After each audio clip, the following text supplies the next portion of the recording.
Hello everybody, Prowl here, and welcome to another Minecraft Bedrock Edition tutorial. And due to popular demand, today we are going to be working on iron farms. 1.16 Nether update iron farms. Let's jump in. Not only is this an iron farm, it is also a makeshift villager trading hall. I want to give a huge credit to Old Guy. I'm going to link his channel in the description below. Make sure that you click on it and go subscribe to his channel. A lot of you guys that are looking for iron farms probably already know him, but this farm is extremely largely based on all of his findings and a farm of his.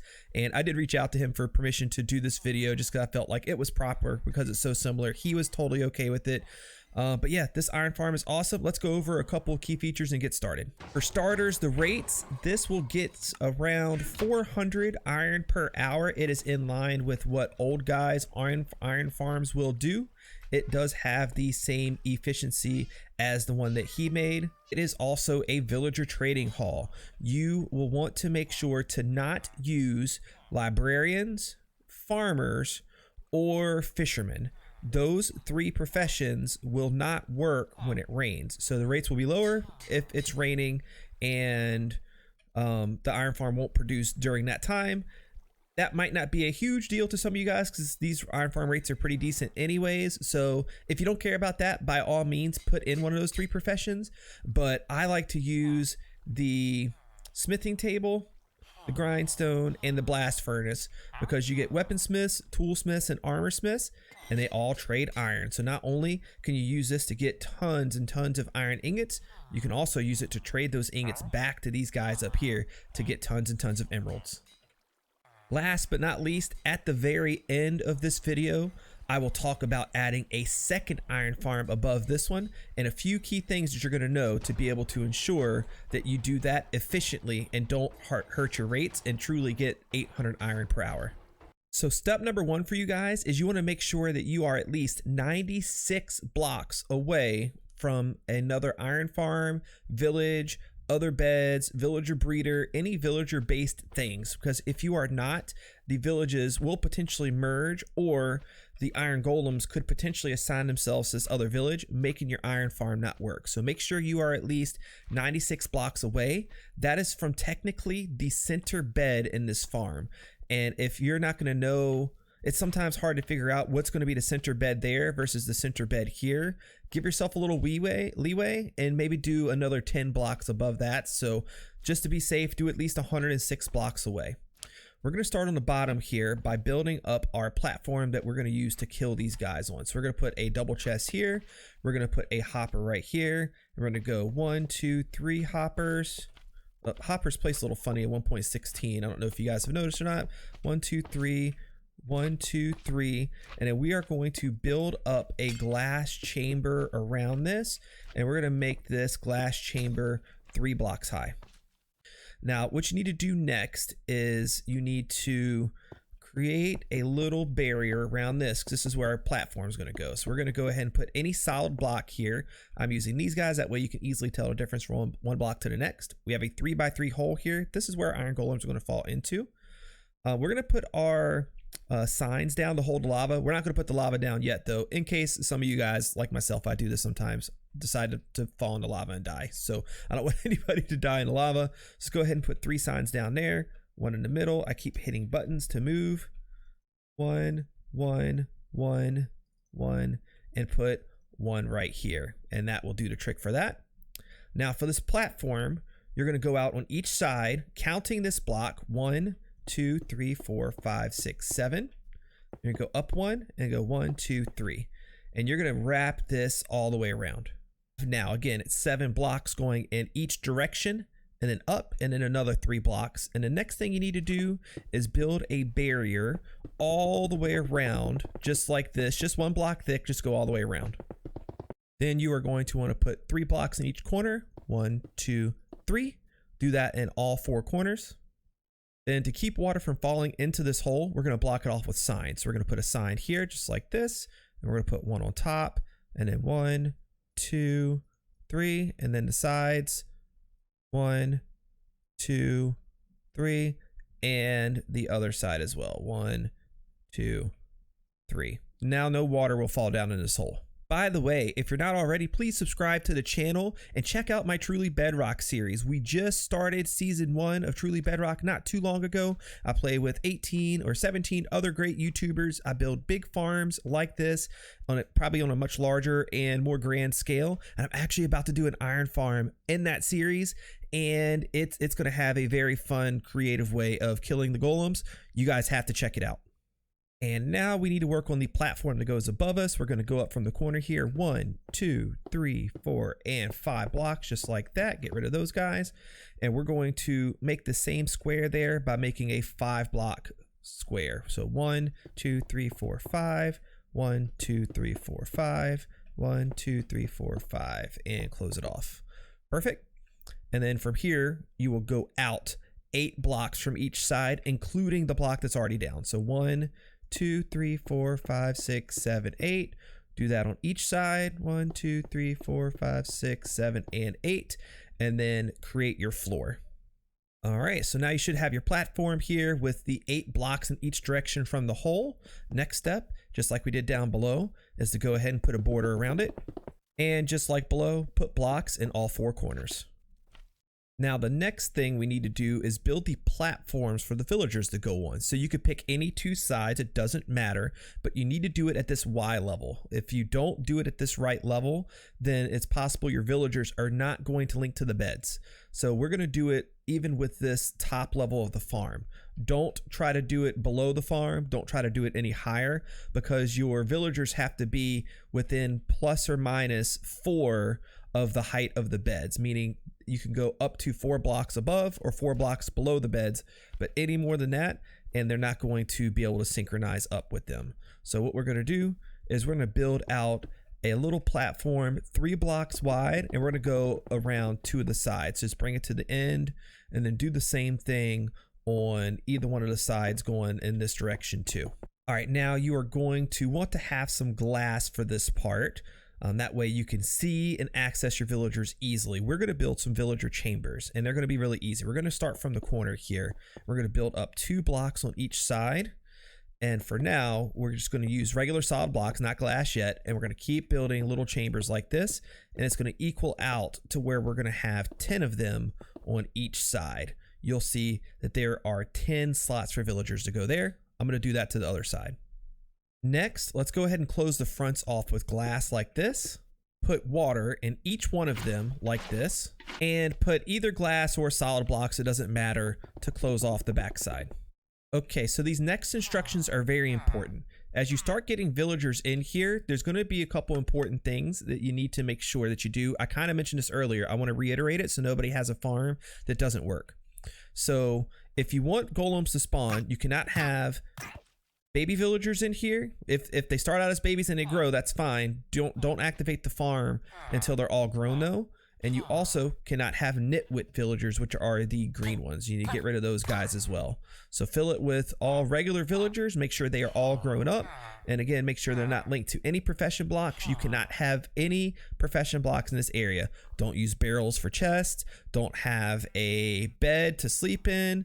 Don't have a stone cutter to cut stone. You cannot have any profession blocks over here while you're moving the villagers in. We need to cover all of the villagers' heads. This will be slightly annoying to do once you get all the villagers in there, but if you spam click while they're bobbing up and down, you will eventually get the block over their head. I like to keep things glass because I'm trying to keep things spawn proof, so I would recommend using glass. Go all the way around and get all of the villagers' heads covered. So light your build as well. That way you don't have any mobs spawn and try to kill your villagers, creepers blow it up, etc. Light everywhere that you can, just to try to protect this place a little bit better. And you have to do this after the villagers are already here. We're going to do beds. So we're going to go to the bottom level and we're going to go up 3 blocks. And then we're going to make ourselves a little ring here that's going to be temporary until we place our beds, okay?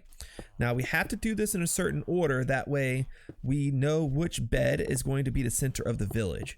There's a trick. Again, I learned this from Old Guy. I don't know if he's the one that discovered it or not, although I think he is that if you have villagers in water, if you're wondering why they're in water, they will not unlink from their beds or their profession blocks. So the first bed we place is going to be the center of the village. It doesn't matter where you place it, just any of these center blocks like this. So that is now our center bed. What we can do is we can go around like this, and we're going to end up with 20 beds if we do it in this pattern to match our 20 villagers. Once you have all of the beds in there, you can knock out the blocks below them. You do not need them. Install our water and our lava. So let's do the lava first. Just be super careful here that you don't slide down into this and die from the lava, okay? You could just either put one right there. I like to fill all the spots because it makes it more likely that all of the cats are actually going to get killed by the lava. So we're going to go ahead and just put lava in all 9 locations, just like this. Next is the water, and you're going to do this the same way on the top and the bottom, okay? So I put a couple stone blocks here just to show you guys where you do not put water. All 4 corners, don't put water in the corners right beside this block, but put it everywhere else.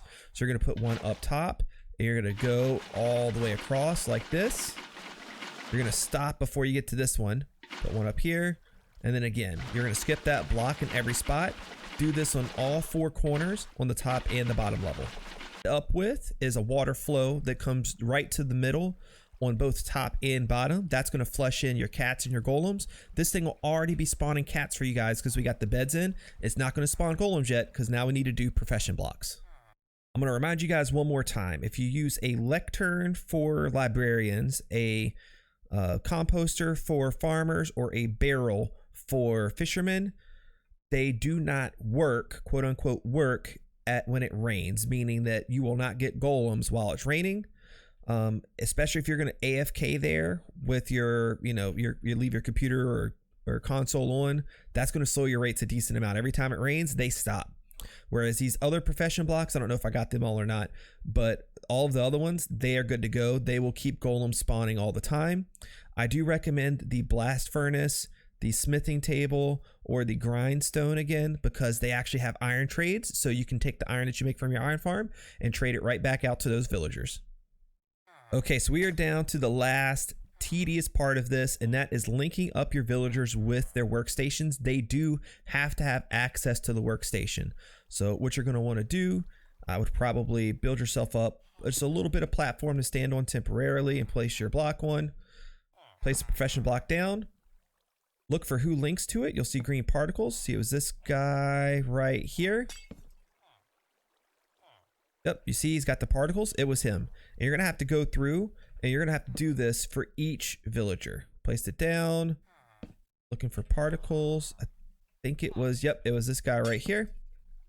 It's a little bit of a tedious process, but once they're all linked, it's all good to go. You don't have to worry about it.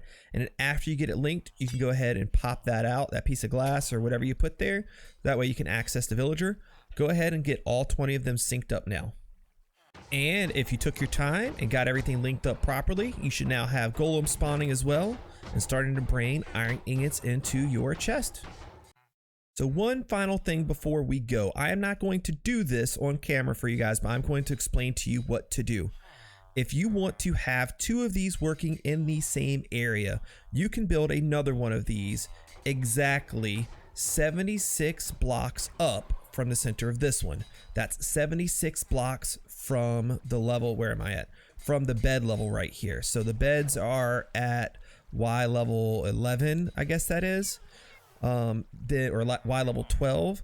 So at Y level 88, I'm doing math on camera, Y level 88 or higher, I would go a couple blocks extra just to get you a little bit of a buffer. But all the way up at Y level, say 90, you can build another one of these iron farms. Now, if you're going to do that, build everything the same way, all of it exactly the same way, except for you do not need the catching system down here. You don't need this. So what's going to happen is it's going to flow the golems and it's going to drop them down to this farm. Now, what happens when they go from up there to down here, for that period of time they're down here, they become part of this village. The reason we have 20 villagers is 20 villagers allows up to 2 golems at a time to be alive, which is going to give you almost maximum rates. But if you're dropping golems from up there to down here, then during periods of time, you're going to have 2, 3, maybe every once in a while 4, but most of the time 2 or 3 golems down here because they're dropping down and they're going to die in this lava. So what I recommend that you do, if you build another one of these up in the sky, which I do recommend you do that, you're going to get lots of iron if you do that. Put 30 villagers here and 30 beds here instead of 20. Now the beds, go ahead and put them at this same level and just wrap them around the outside. We already have our center of our village established, so that's fine. But go ahead and wrap the beds around the outside here and go ahead and wrap around 1 more row of villagers around one of these sides. Get yourself 10 more villagers. Then your iron farm can support 3 golems, and as they drop down, it's not going to affect your rates on this farm a lot. It will affect it a little bit, but it will not affect it a lot. And that way you can have 2 sets of iron farms going. Last but not least, if you're going to do that, I think this is still true, but I have not seen confirmation on this, but I believe you have to be within 54 blocks of the iron farm for it to work. So you're going to want to go up somewhere between this farm and that farm. Let's say about 30 blocks up, and you're going to want your AFK spot to be up there. So you're going to be somewhere right around this general area between the 2 farms. That way both of them are loaded and both of them are spawning golems. Just find that center point. I guess that would be what, 20, 30, 38 blocks up. Go 38 blocks up. That's halfway between the 2. And that will make your golems spawn and cats spawn in both. Hey everybody, well, I hope that you have enjoyed the Nether update so far. I hope this farm gets you lots of iron. Again, special thank you to Old Guy. Subscribe to his YouTube channel if you haven't already. He is, I call him the godfather of iron farms. He really knows everything about them, and I'm sure he'll find new interesting things that have come out with 1.16 that we don't even know about yet. So follow him. Make sure you like this video, subscribe to the channel, drop me some comments, and don't forget about Truly Bedrock. You guys really need to start watching Truly Bedrock. It's an awesome series. If you want to see cool stuff, that's the place to go. You guys have been wonderful. Thank you so very much for joining me today, and you have a great day. Goodbye.